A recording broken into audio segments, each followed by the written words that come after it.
Today, I will show you the real best way to hit high Mythic in literally 87 minutes of gameplay.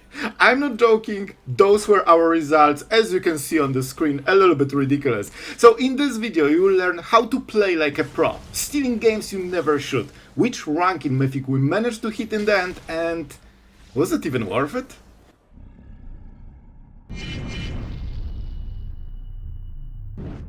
So guys, today you will see how easy it is to hit Mythic, and I will show you everything you need to hit Mythic in probably like half a day or something. We'll see how long it takes, but I think this might be still the best ranking deck, because the games are super fast, deck is insanely strong, and especially against good players, like if you have good draw, there's not much they can do about it.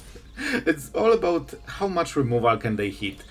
So let's go for this. We prefer to pay every time, and let's get the hired claw. So obviously we are playing against landform. Against this deck, you pretty much always need to kill the creatures early, because your removal, except Sheltered, is like damage based. So if they get 2 counters, that's over, you cannot kill it anymore. And Sheltered is for the big guys, for the Hydra, for, Explore, depends what they play exactly. Escape Tunnel. This is really good because both of those lands are freaking tapped. And I think they went greedy and they didn't crack Passage last turn. This could be untapped. They just went full Greedlord mode. And that also means that we'll stabilize with the Claw, get the burn. So those small plays really make a difference. We cannot waste this. So I think the best way to play is just get the Claw, pump it. And Claw has 2 roles for the aggro decks, because obviously it's 1-drop that synergizes very well with other lizards. You get multiple triggers even if the other lizards still have summoning sickness. But it also kinda gives you this hole. If your draw isn't perfect, you can always sink mana into this, and basically it's 2 mana, deal 1 damage per turn. And here it is, told you. And the problem is that they will ramp like crazy right now, and they can still have 2 mana. Or 1, I think they played the land already. Yep, so now we are entering a little bit of a danger zone, and this will be our first Sheltered. And if you burn Sheltered on like Chocobo, then you will never kill it, and this will just steal the game. It still might, but now you have a good upside, and they need to have a follow-up. We don't use the burn yet. Oh, very good, man, this is so freaking good. Okay, let's go for this. So we solve the big problem. Mono green doesn't have removal, and that's their huge weakness. So you want to maximize the damage first with the Claw, because this is fixed. Boros Charm will basically always deal this 4 damage unless you go double strike. Burst Lightning will deal 2 or 4, always. This deals more and more every turn as long as you have it, and you basically protect your hero creature. It's like your Warcraft 3 hero you need. And basically, every time you go for this shtick, you get extra burn that you normally didn't have, and suddenly you will get them to 6, and then this is enough. Boros Charm is so huge for this deck, because you can keep attacking. So, we could go another Sheltered, and I think this should be enough. They cannot target it for 3 mana, which means this is a 100% safe play. They can draw a card, doesn't matter, they will die. And this is massive damage. And look, this lizard every turn is bigger. Now it will have 3 counters, so, tons of damage that we are doing is only thanks to those counters. And at this point, now we can lose the board. Doesn't matter because the burn wins. And usually you need to maximize those small plays, because every 2-3 damage might be the difference between last burn hitting them or not. And listen, I always laugh at red decks and aggro decks and stuff like this, but in this video I want to show you how real competitive Magic looks like. We are tryharding. I will show you the best plays, how you can steal wins when you know that Schaffer didn't want it, all the good stuff, and we'll see, how fast we can hit Mythic today. Alright, our opponent is taking forever for those plays. I'm not sure what they're trying to do, because I think the game is completely over. They cannot pump it to 28 damage. And of course we could just burn, but we don't need to. So now, you show your opponent that it was never close. So, by the way, you can also do this, we overkill, of course, but if you don't, keep in mind that the hard claw is 1 point of burn even if you lost the board. So then you don't need to spend the second card. And let's take more victories, and I will show you how easy it is to rank up right now. And I think this deck does it the best and the fastest. So now we are already in Diamond 1. I cannot check the rank because after the last game, I still couldn't see the screen, you know? I don't know, it's bugged. I was waiting for like half a minute and it still didn't show me the rank. But we are close.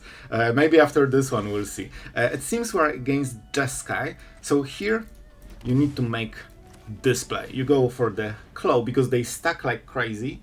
And on 2 mana you know that opponent can remove 1 card usually. If they have 2 1 mana removal somehow, they are always in great spot, but it's usually double hex.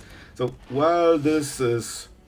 We can kinda bank that they cannot go for a sweeper on the next turn, so we can overextend like this. Already 3 damage, which is kinda insane. Turn to board. We're on the draw, so our opponent has insane advantage, and it might be game deciding, we'll see. I don't play around split up, because it's not played in usual Jeskai, but if you meet the weird version, well... That's bad for you. So honestly, I think the game might be close to over. Because we have so much burn. This is 11 damage. So that's one of the biggest upsides of playing Boros. You can get to a position where your opponent doesn't like even expect the amount of burn you can have. If you get them to like 12, and against normal decks it's fine, nothing happens. Well, against our deck, they're freaking dead, bro. We absolutely pay. And we go Tersa, because that also forces a sweeper. I honestly kinda like this hand, so we will keep it. Look at this damage. Look at this damage. Our opponent... Wait, I think they were on the play. I think so. And down to 6, which means that now if they sweep and we draw a land, we still win. You need to get to a situation where sweeping the board doesn't change the result. You know? That's why you need to go so hard before they get to... Yeah, it's game. If they don't have a sweeper, it's not close. If they have a sweeper, we still win. And, you know, bro, please show me the rank. Thank you. Okay, we are 4 ticks before... Man, this might be a short video. We rank like crazy. Okay, we're on the draw, so that's a massive loss for us. However, we have good curve, so it's salvageable. But every time you are on the draw, especially against 1 mana removal, man, we are so incredibly behind, you have no idea. I'm seriously considering conceding this game. I think it might be over. But we'll see. We still have Challenger, so if they miss on answers on every creature, we might still steal it. But right now, if they have correct cards, they will win. So it's all about, you know, can they draw it? Can they draw it? This is not a correct card. They need another removal for the Challenger. And then another removal for Gloria, and with on a creature, I mean they have free reign and they win. It's probably a capstone version with Revelations and Tablet. That's my guess. It seems to be a little bit more popular than the other versions. Okay, that is correct card indeed, which means that Gloria right now doesn't do what Gloria should be doing. Let's go for the red steel. Gloria is the type of card you want to play when you are already attacking. Usually miss on the cards on the first turn, but that means that Gloria is still the priority target, but you get this counter on a second creature, so very often this dies, but this other creature keeps hitting with extra counters. Our opponent is already at 3 lessons, we just started. Yeah, I will try to steal it, but I think this opening just kinda is very hard to beat for us. Because we are on the draw and they have like all the answers early game. I can risk Sheltered. If they remove some this in response, that's a disaster. Actual disaster. So I think we need to keep the Boros Charm. I kinda have the idea. So we attack. They need to respect it because we get the extra card, extra counter, and we can still make it indestructible. So very big problem for our opponent. Our first damage for the game. I like the Gloria version of this deck. It gives you some nice options. Okay, so I guess we shock. And we probably plot, because they cannot counter it. It could be abandon attachments or accumulate wisdom. So at this point we want to have this Slickshot at our sleeve. So we can maybe, if they ever tap, get good stuff. That was the prediction. It's also not... See, they waited with the counter spell, and if this didn't have plot, we would have to play it and it would get countered. Plot is insane against counter spells. It lets you steal the game very often. They're down to 12, half of the mana tapped. They started so well, they have such a powerful deck, but they're just missing some perfect answers with those abandoned attachments instead of removal, and we are playing very well around it. If they ever tap, they will probably just instantly die. This is why, like, the hostage situation when you plot Slickshot. Every time this is plotted, for the rest of the game your opponent cannot tap out. And some players will tap out and you can instantly punish them with, like, you know, Burst Lightning, Boros Charm, Double Strike, and it's 10 damage or something along those lines. This is scary. They still have something for 1 mana, and that's really, really bad for us. So I'm not risking Slickshot yet. Man, if this was tapped, we would play completely differently. But we have Boros Charm. You know what? Because of Boros Charm making it indestructible and still pumping, I think we can go for this play. A little bit risky. If we had 4 mana, we would shelter it and then protect it, but now we cannot. So we have to go Burst Lightning. Serious damage. And we'll probably stop here. Because we still need to respect the last card. It could be a bluff, but I think it's still something we need to go with. Let's chill. We always have this charm. What is the card? I don't think they play opts in this deck. I mean, they shouldn't, because it's like a lesson deck. It's very different from the crab version. So now we hold them hostage. We have Slickshot, they have to remove it, because otherwise they go to 4 and this kills them.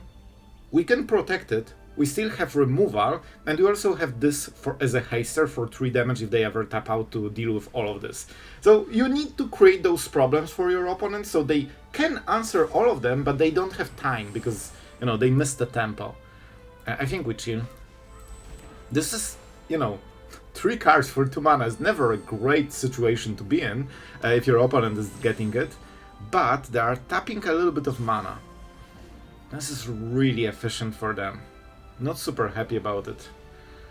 I think we have to keep the Boros Charm. They showed that they play counter spells. And they will hold it, so even if they discard, they will keep the Quench. So we probably go to the end step. If we play something right now, they can use Quench and not discard. We'll go with Tersa. We're so short on mana, I think we still have to. We need to check them for the card. It's not a great play. We are mana screwed down to 3 mana, so we get doubled in mana. So you can predict all the plays, but you still need to play into them, unfortunately. And this is kinda awkward because we always needed 4 mana except for this one turn. I'll still play it. And I went for this play because if they can counter Boros Charm, there is good chance that Tersa will survive. So that's why we went for it. I think Sheltered is a little bit too slow. To be honest, Gloria is too slow too. And we could hit a land, but we already played one. If we... wait. We could hit Burst Lightning and that's a kill.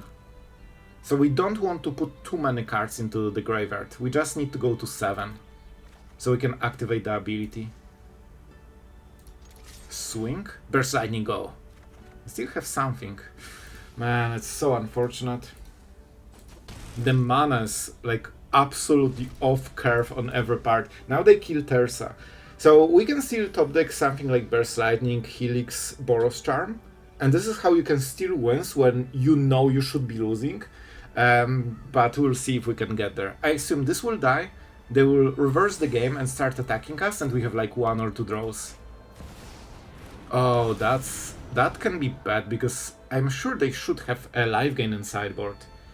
At least 1 card. And the mana is not very correct for it. Izzet is not known for life gain, but they should find something colorless. I'm sure there must be something in standard, like noodles or something. Ramen, instant ramen, I think had life gain. Listen, I'm not the one thinking about the names, I'm just telling you how it is. So we really should have 1 life gain card in the sideboard. Usually it's like 2 mana or something. But we'll see, maybe they don't. But this is how I usually make my sideboard. You know, some removal, some sweepers, counter spells, answers to enchantments. Oh, they went for the Lantern. I don't think that's the wished card.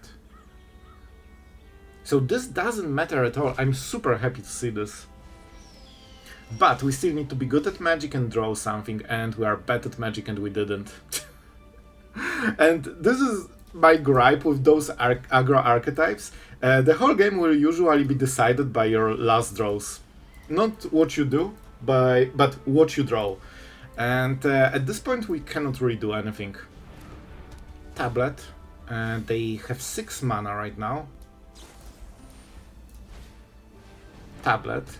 I mean, this is good for us. Oh, this is a little bit worse, but to be fair, we will never go through the board, probably. Like, at this point, we can assume they have 1 removal. We are literally just waiting for the burn from the top. If we draw it, we win. If we don't draw it, we lose. Good choice.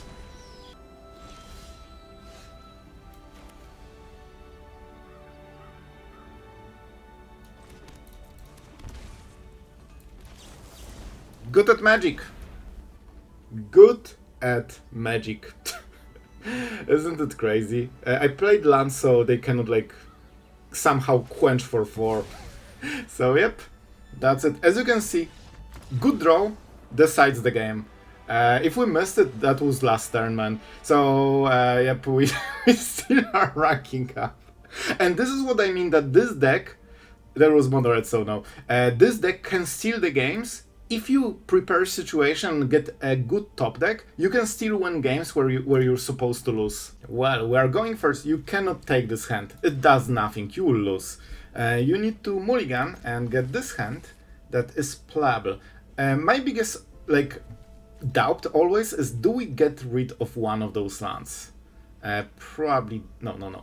Red is enough. Let's not take the damage. Those are important decisions. I think you can play with this.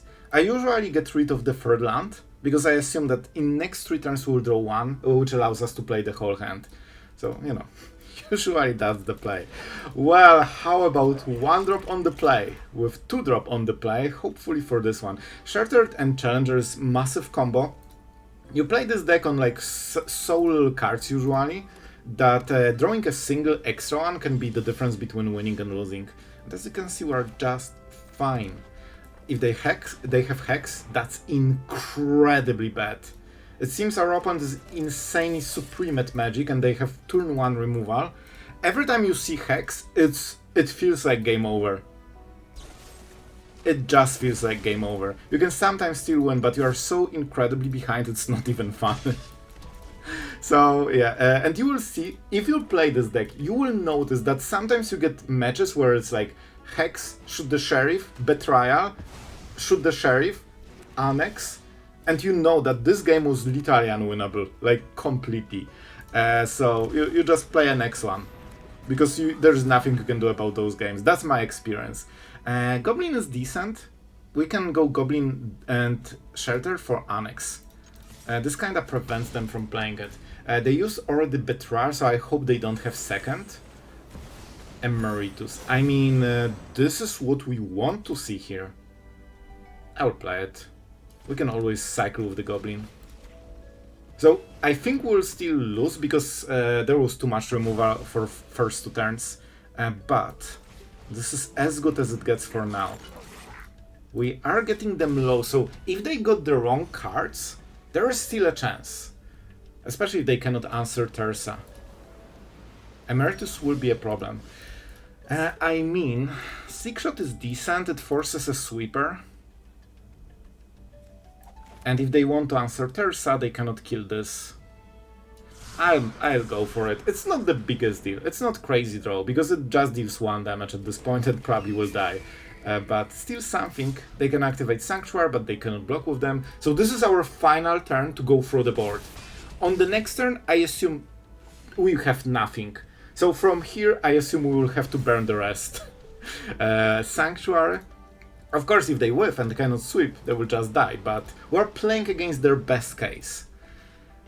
Okay, they can activate... Man, I think they don't have the right cards. They should sweep here. But if they activate Sanctuary, that means they don't want to sweep. They also don't have Annex for life gain. Ooh, this is no land. But still pumps the Slickshot. Technically, it is a lethal. if they don't have removal. If they have it, well, bad luck. Bad luck. Man, we are so close. Like, cards from the top will decide. Okay, I guess our opponent did not have removal. And you can still, you know, kinda steal games like this, but it's all about the draws. If they had one more removal, they would just kill it, and then we need to draw something. Bro, what's up with the rank? I really want... Show me the rank. Game, please. I beg you. Show me the rank. That's the whole point of the video. I'm trying to showcase, to rank up. Wizards? Is my rank hidden? Can we not see our rank anymore? At this point I need to make a stand-up, because it will take a while. I think this will never show our rank. Okay guys, I literally waited like 1 minute. It will never show the rank. I think we are 3 ticks from Mythic, but we'll never know. Maybe after next game. Okay, so this is a high danger zone. We're on the draw with pretty bad hand. We have technically the curve, but it's not the greatest one. This is super risky. I think it might be very, very bad for us, but it's playable, so I don't want to mulligan it. It all depends what our opponent will have. It could be good enough, it could be a disaster. It's all about those cards. Our opponent is on the play, so of course they have time to counterplay literally everything we will do. Especially one drop, trying to get sheltered. We got Burst Lightning, this could be okay. My first thought, crap, is it or mono blue? And it will be a hard matchup. Never mind. Bro.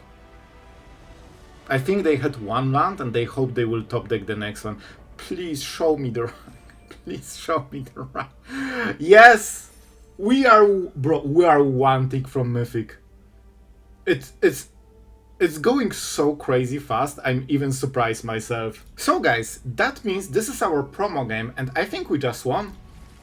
I think we just won because we have good curve on the play, and if we play it right, our opponent will probably never have a moment to counterplay, except turn 1 removal. This is the only weakness we have. But I think we go Challenger. Bro, they actually have it. They had priority. You've seen it. There is something. Not sure if that's removal, but they have something. The land, I don't think, holds priority on its own. But this is important. What is the next play? Oh, that's game. We won. They will never beat us from here. Because now we can go sheltered. I misplayed, it's fine, because we are already winning anyway. We could go for this play first and then try to hit this land so we'd get 1 extra land. But at this point it doesn't really matter. Do we go Goblin or we pump? We go Goblin. Always. This is so much damage. Sheltered is the way that you steal this matchup. Bro, our opponent is at 9. How is it so low? Wait, guys, this is how you hit Mythic. I told you always it's easy, but man, even for my expectations, it was so much easier than I thought. When we won like every... I think we lost 1 game from Diamond 2 to like Mythic, literally. Can I see my Mythic rank? Bro, don't tell me it gets stuck. Come on, don't tell me it gets stuck and I never get my Mythic animation. Man, this is absolutely blasphemous. Come on, man. That was supposed to be a grand finale and here we are with some indie company stuff. Guys, I legit waited. There's no way this will show you. Okay, we will do it the hard way. But man, this is kinda crazy. Like, we actually won this game before we even started playing it. And this is kinda where you are with the aggro and competitive decks. And as you can see, it's incredibly easy to be Mythic. It's like I will show the stats. I don't know yet, but I think it's like 2 to 4 hours. Let's see. This is the Mythic, okay? This is manual Mythic. And this is how you become top 1000. And I will see if, you know, the video is long enough. If not, we will play more. You will get higher than this. So we can probably hit, I would say, top 30 Mythic with this. Just do the same thing we did for like 1 extra day. And you will be top 30 Mythic if you are a decent player. So yeah, we will see. Potentially it might be the last game. I'm not sure. Yep, and that will be the edited part right now. I checked the stats, I already know all the secrets. And we played for around 1.5 hours to get from Diamond 3 to Mythic to this rank, which is freaking wild, and it shows you how easy and how fast you can be Mythic. And I dedicate this to all our channel veterans, that even when we are in Platinum or Diamond, you guys know that we could be Mythic in literally one day every time. And now you have a proof. I honestly don't go for Mythic because I think it's just not big accomplishment right now. It usually just means that someone net deck a meta deck and played for one day of like average gameplay, and you will get there very easy, as you can see clearly here. I didn't expect it would be just below 2 hours, but apparently it's even easier than I expected. And yeah, in my opinion, guys, just play whatever you like. In the end, it's just a rank that doesn't really do much, and I wouldn't say it's a huge accomplishment right now in current standard. So just enjoy what you want, what you enjoy playing, and this will be the bigger win than the number on the rank. That's my message. We could go way higher, but I honestly don't want to play this deck more. Prove the point, and I think we got this. I will show you some stats in the outro, and yeah. Oh, and a fun fact, because this is one day later, I went to sleep and I'm still editing the same video, and I will show you what rank decay is in Mythic. This rank is exactly what you've seen in like few seconds before, and I didn't play a single game since then. Let's see our current rank. Yeah? And now let's refresh. Let's go store. This should work very fast. Or maybe not. Or maybe not. Bro. Okay, and now we go back to Mythic and you will see how much we decayed. Over 200 spots because, I went to sleep and the day passed. So this is how Mythic rank works. If you don't know, and at the highest ranks in like top 10 Mythic, it gets worse. Like if you don't play, you will derank so fast. And if someone wasn't in Mythic, they could think that, oh, you probably lost so many games. No, you just went to sleep. So yeah, let's go to the outro. So guys, obviously the deck itself is not very exciting. The point of this video was to give you the best laddering deck. I still think it's this one because it gets the job done the fastest, as we clearly proved.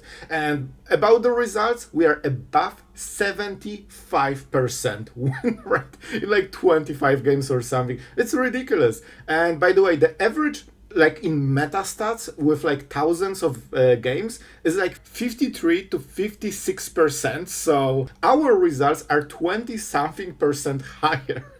What the hell is going on, Red, that the win rate is so low on average?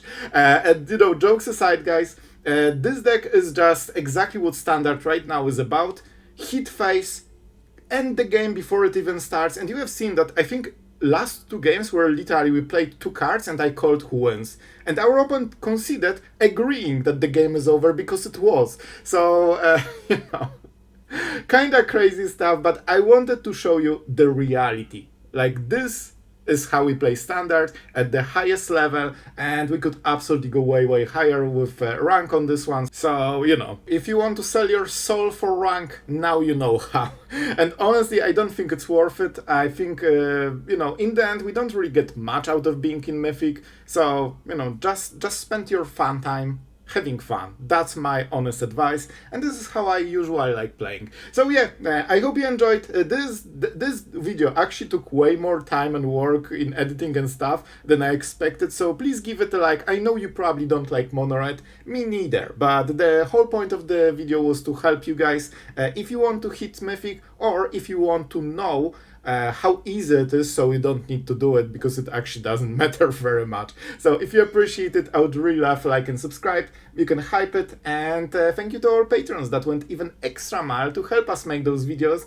So you get the good stuff. You always get the good stuff here. Thank you guys so much for watching until the end. Tell me in the comments if you did. I want to know. I talked so much and I need to know that you heard. So thank you, and see you in the next video.